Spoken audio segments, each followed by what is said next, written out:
The Rift Valley of Palestine. Set 1. The Jordan Valley.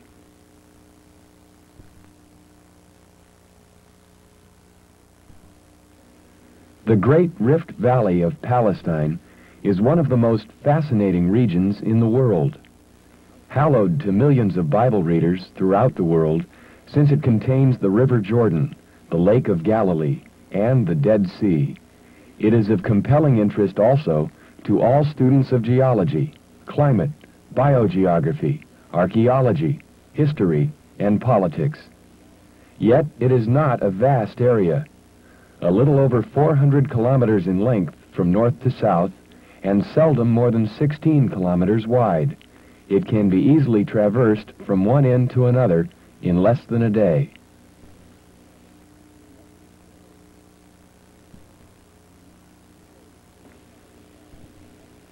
Towering 2,769 meters above sea level and heavily snow-clad in the winter months, Mount Hermon is, as it were, the hinge in the Syrian-Palestinian Rift Valley system.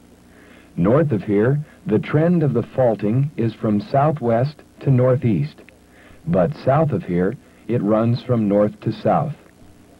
This photograph was taken inside modern Israel, and in the foreground is the Hule Basin, once an area of almost impenetrable marsh, which every road had to avoid, but now drained and productive agricultural country.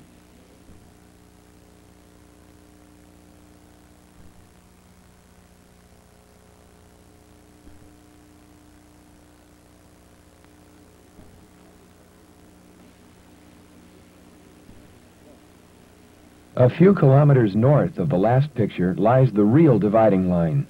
This is a west-east cross-fault, separating the much higher Rift Valley to the north from the lower-lying Jordan Valley to the south.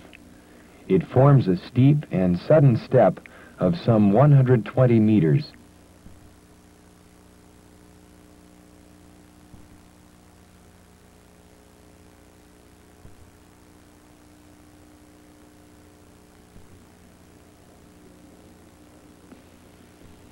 Tanur in Arabic means an oven. The name comes from the narrow, round pothole which the river has carved for itself here. As so often, the swirling waters at the foot of the fall have scoured out what is known technically as a backsplash scour pool, and this is thought to resemble the round village ovens. Waterfalls are rare in the Palestine area, and this one may dry up during the rainless summer. This photograph was taken in March.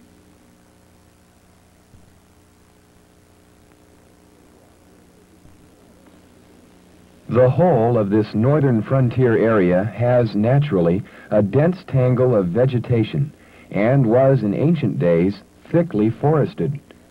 The combination of mysterious forest and plentiful water at the foot of Mount Hermon, both symbols of superabundant life, caused the people of the ancient world to think of this region as the abode of gods.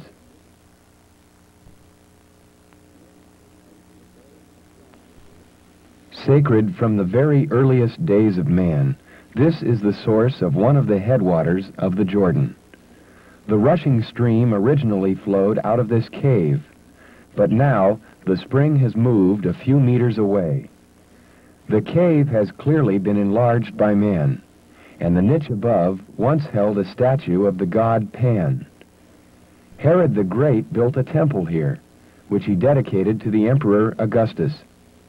When Philip became tetrarch of this region, the name of Paneas was changed to Caesarea Philippi to distinguish it from the more famous Caesarea on the coast.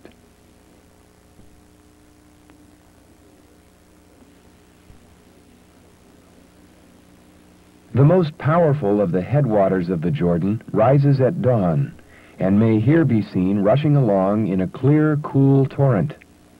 This phenomenon of rivers gushing from the rocks in already strong streams is characteristic of limestone country, such as the slopes of Hermon, since the rain dissolves the lime and the cracks in the rock become wide channels in which the water can collect.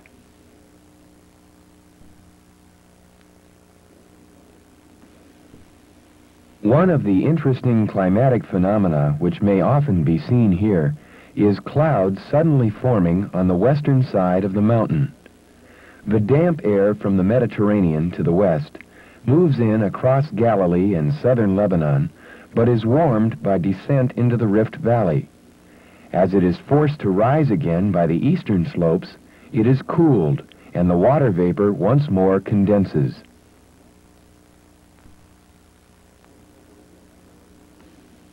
In the prolonged struggles between the Saracens and the Crusaders, castles were built at strong points along both sides of the Rift Valley.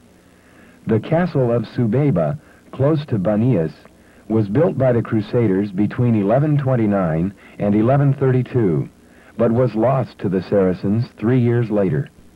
It was retaken in 1140, but lost again to the Saracen leader Nur ad-Din after his 2 earlier attempts had failed.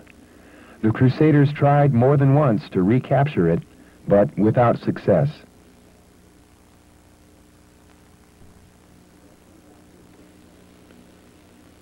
A favorite site for one of the Crusaders' castles was often a long, narrow spine of rock high above the surrounding countryside. They needed the height and the steep cliffs for defense, but they also needed to house and store food for a large body of men and women, since the local population could be hostile. Their persistent problem was that they themselves were outnumbered, and reinforcements from Europe were slow in coming. These rocky spines gave them both the strength and the space they needed. This picture shows the strongest point on which stood the keep, which was surrounded by an outer wall. Further west, that is, towards the viewer in this picture, was the courtyard defended by a wall, the southern face of which can be seen here. The towers in their present form are the result of Saracen rebuilding after the final capture of the castle in 1140.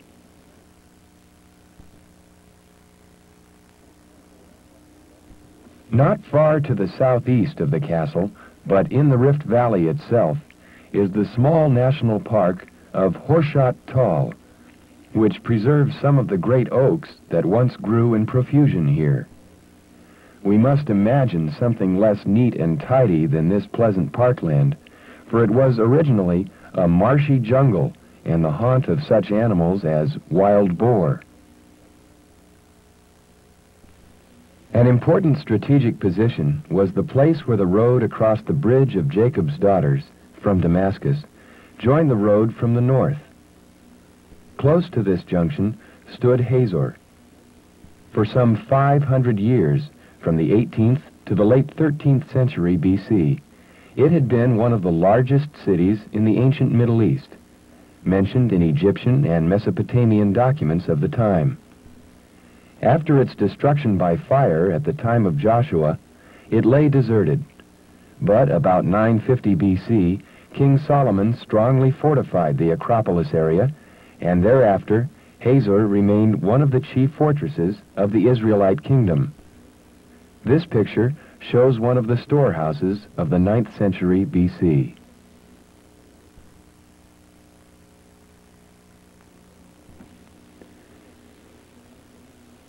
As early as the Middle Bronze Age, the Canaanites had known how to find underground water and to dig tunnels by which to reach it. It seems that the reign of King Ahab, from 871 to 851 B.C., was marked by a great advance in this technical knowledge, which enabled a city to survive in time of siege.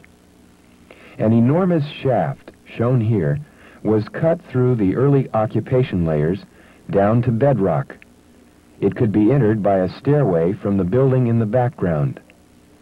At the bottom, a sloping tunnel, broad enough for donkeys to descend and ascend at the same time, continued the stairway down to the spring, hidden deep in the recesses of the rock.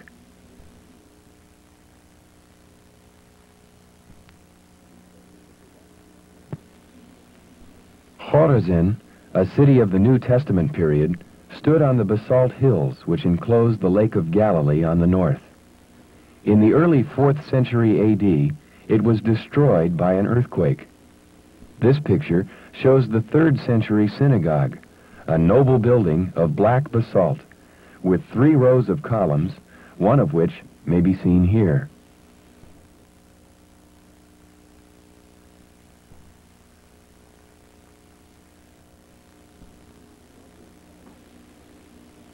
Several sites around the Lake of Galilee have become places of pilgrimage, and one of the loveliest is this church, built on the hillside overlooking the lake from the northwest. According to an ancient tradition, this was the place where the Sermon on the Mount was delivered.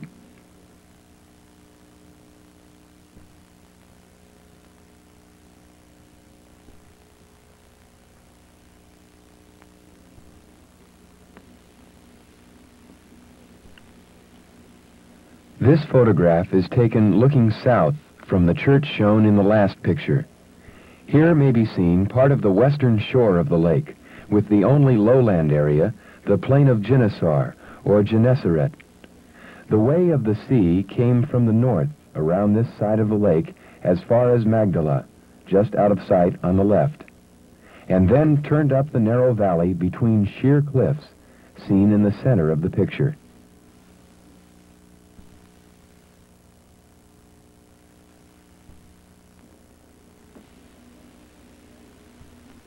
Capernaum, which was the scene of so much of Jesus' ministry, seems to have fallen into ruins at the end of the 5th century A.D. The synagogue shown here dates from the 3rd century. It is one of the most elaborate of any of the synagogues known from this period. Between it and the lake are the ruins of an octagonal Byzantine church, built over the ruins of some 1st century A.D. houses, which are believed by the excavators to include the actual house of Peter himself.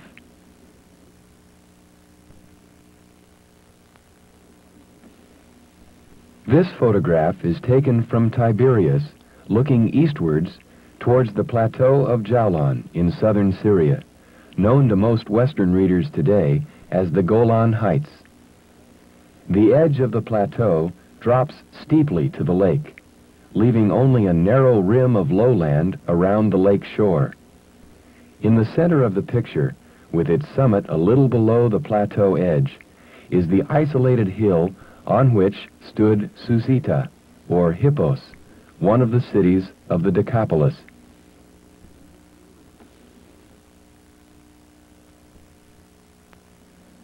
The city of Tiberias, on the western side of the lake, was founded by Herod Antipas in A.D. 18.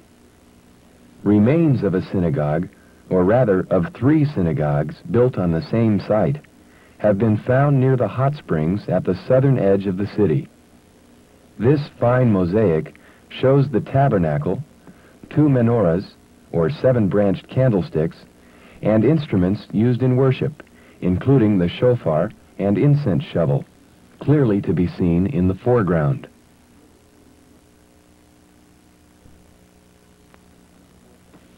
This is another photograph of the same mosaic, illustrating the mixed culture of the ancient city. In the background is part of the circle of the signs of the zodiac, showing the Virgin and the scales with the names in Hebrew. In the foreground, however, the dedicatory inscriptions are in Greek. The confusion is rendered greater by the fact that part of the inscription is written so as to be read from this side, and part of it so as to be read from the opposite side.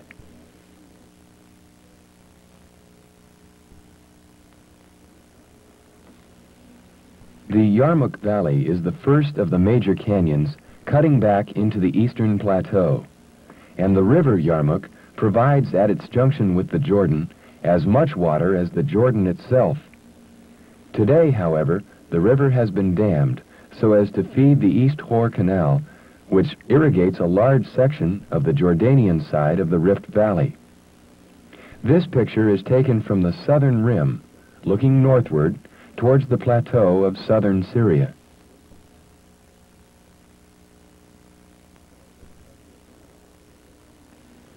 Gadara was a Hellenistic city, one of the cities of the Decapolis, perched high upon the southern edge of the Yarmouk Valley. It occupies an important strategic site on a small outflow of basalt. The ruins, which have not yet been fully excavated, are all built of this hard black rock, as can be seen in this picture of the theater. The Decapolis was a league of 10 cities, though as many as 18 were listed at one time, which in the Roman period had a considerable measure of independence and acted as a barrier against the unruly desert to the east.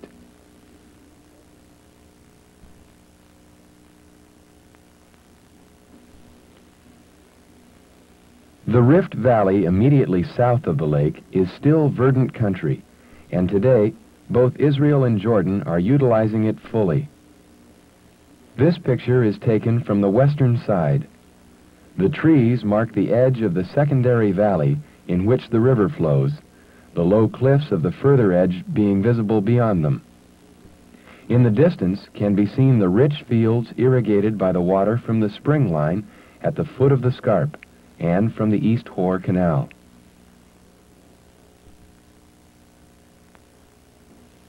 Belvoir Castle stands 313 meters above sea level and more than 480 meters above the floor of the Rift Valley, from which it is divided by a steep scarp. It was built between 1131 and 1143 as part of plans to control the routes to Damascus. In 1189, Saladin managed to take it in a storm of snow and rain, and soon thereafter it was abandoned. Only the foundations and the partially restored walls remain today. As can be seen from this picture of the entrance, it was built from the two local rocks, basalt and limestone.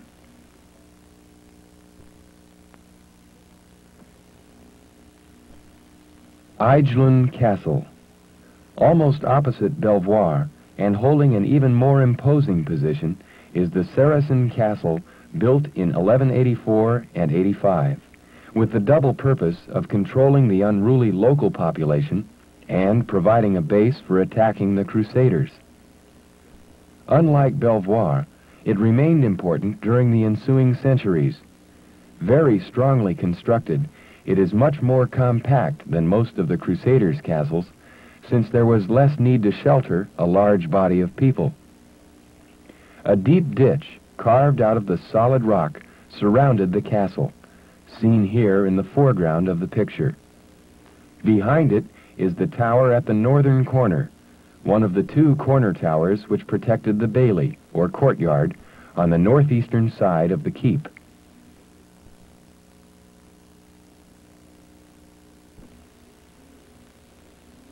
This view from the castle shows the wooded mountainous country of Aijlun, the Old Testament Gilead, rising to over 900 meters above sea level.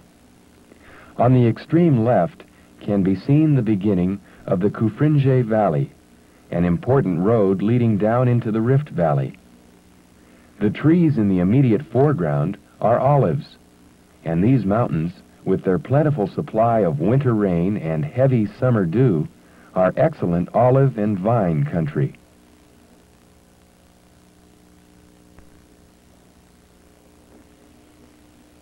Although it was at one time very much more extensive, some of the natural forest still remains on the Aijlun Mountains, and much of it is set apart today as a national forest in the Kingdom of Jordan. Most of the trees seen here are pine, but the bush in the bottom right-hand corner is an arbutus. Certainly in the Old Testament period, we must picture very much of the Palestine hills as being as thickly wooded as this, and in Aijlun, this still persisted even to medieval times.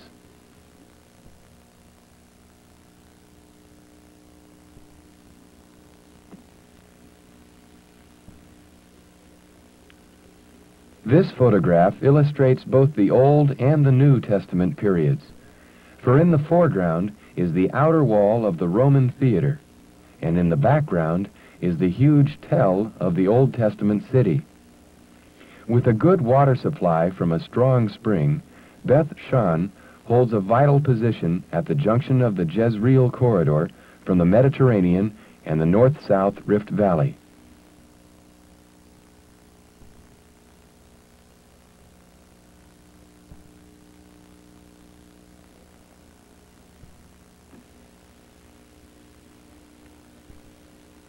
South of Beth Shan, the two sides of the Rift Valley come closer together in what has been called the Jordan Waste. This photograph is taken looking eastwards and shows the towering scarp of the Ijlun Mountains, the ancient Gilead, almost 1,200 meters in height.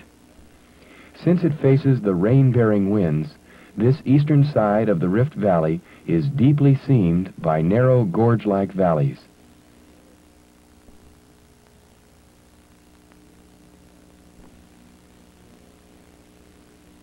The western side of the Rift Valley is almost everywhere lower than the eastern side, and since the slopes are here on the lee side of the mountains, they are much drier. This picture shows the rocky valley leading down to the Jordan from Nablus, close to the Old Testament city of Shechem. It shows well the bare, karstic landscape of the tilted limestone strata. Since this picture was taken in late March, the hills are green, but only 6 weeks later they will be very barren.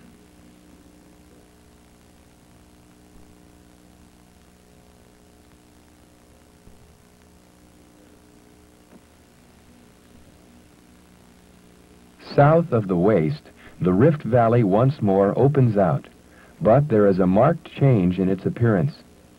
The rainfall here is less, and we begin to enter the semi-desert region. This picture shows the Jordan near the fords of what in the Old Testament period was called Adam.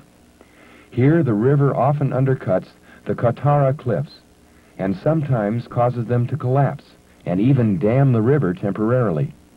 This has been known to happen more than once in recorded history, especially when the river was turbulent with the melted snow from Hermon in the spring.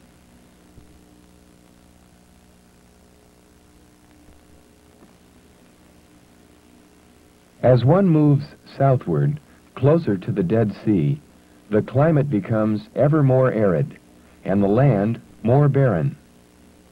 This photograph was taken just north of Jericho, and shows how, even after there has been rain in winter, the vegetation covering is very sparse. Moreover, it will be quickly dried up by the intense heat, for the valley floor is fully 300 meters below the level of the sea.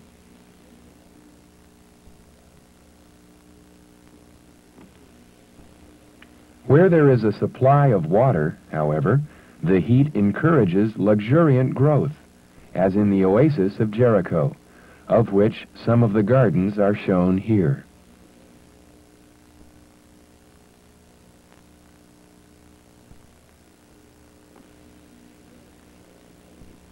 Jericho is the oldest known fortified town in the world, with a massive stone wall built as early as 7000 BC.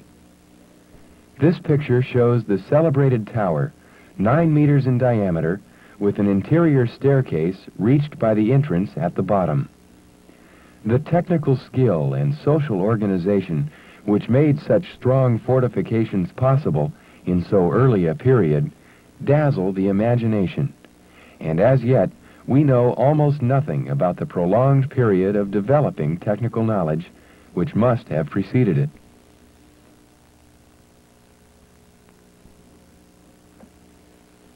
Just north of Jericho are the ruins of a palace built for an Umayyad caliph who ruled at Damascus from AD 724 to 743. The Umayyad caliphs liked to think of themselves as still Bedouin at heart, and had elaborate hunting lodges constructed for themselves in the deserts of the eastern plateau.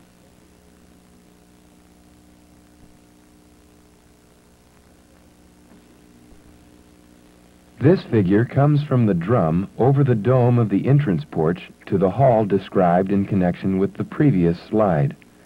The drum had 10 niches in which were plaster figures, alternately of men and women.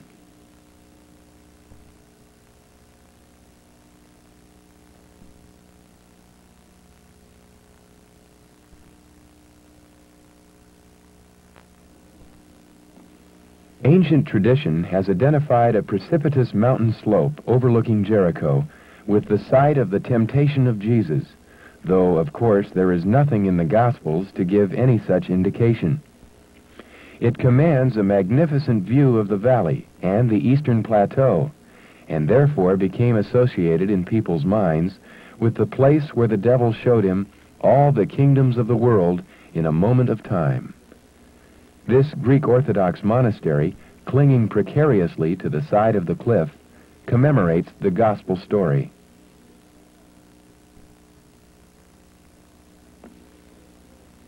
Between Jericho and Jerusalem, as well also as along most of the western side of the Dead Sea, the surface of the slopes leading down into the Rift Valley is chalk, and this fact, combined with the increasing drought, makes the region excessively arid.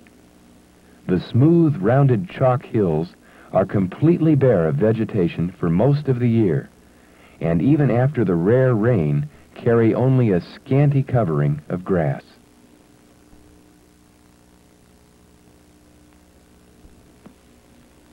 In the early Christian period, many men fled from the temptations of the world to become monks in the desert.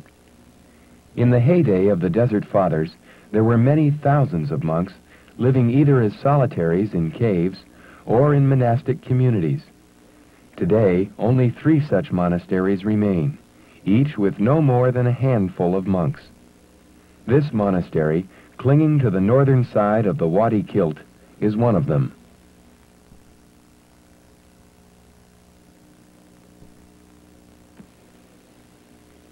More or less opposite the Wadi Kilt, in a valley carved into the eastern scarp of the rift, is a most remarkable building, known to the Arabs as the Castle of the Servant.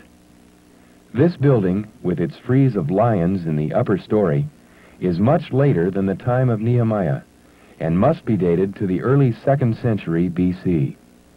Once thought to be a palace, it is now believed to have been a temple, or rather, a building intended for worship by those unable easily to go to Jerusalem.